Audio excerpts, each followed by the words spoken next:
ವೃಷಭ ರಾಶಿಯವರ ಮುಂದೆ ಈ ಅಕ್ಟೋಬರ್ ಮಾಸದಲ್ಲಿ 2 ದಾರಿಗಳಿರುತ್ತೆ. ಯಾವ ದಾರಿಯಲ್ಲಿ ನೀವು ಹೋಗ್ತೀರಿ ಅನ್ನೋದ್ರ ಮೇಲೆ ನಿಮ್ಮ ಮುಂದಿನ 1 ವರ್ಷ ನಿಂತಿರುತ್ತೆ. ಆ ದಾರಿ ಯಾವುದು ಅಂತ ಹೇಳಿ ತಿಳಿಸ್ಕೊಡ್ತಾ ಇದ್ದೇನೆ. ಈ ರೀಲ್ ಕಳೆದೋಗೋದಕ್ಕಿಂತ ಮುಂಚೆ ಸೇವ್ ಮಾಡ್ಕೊಳ್ಳಿ, ಹಾಗೆ ನಮ್ಮ ಪೇಜ್ನ ಫಾಲೋ ಮಾಡ್ಕೊಳ್ಳಿ.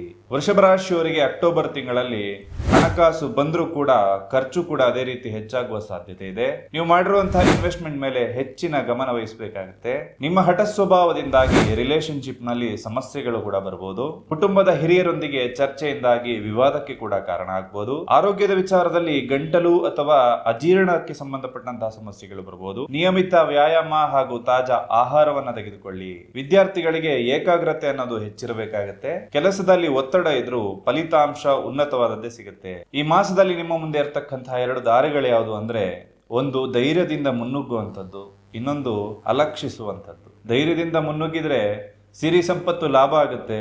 ಅಲಕ್ಷ್ಯ ಮಾಡಿದ್ರೆ ಬಂಧನಕ್ಕೊಳಗಾಗ್ತೀರಾ.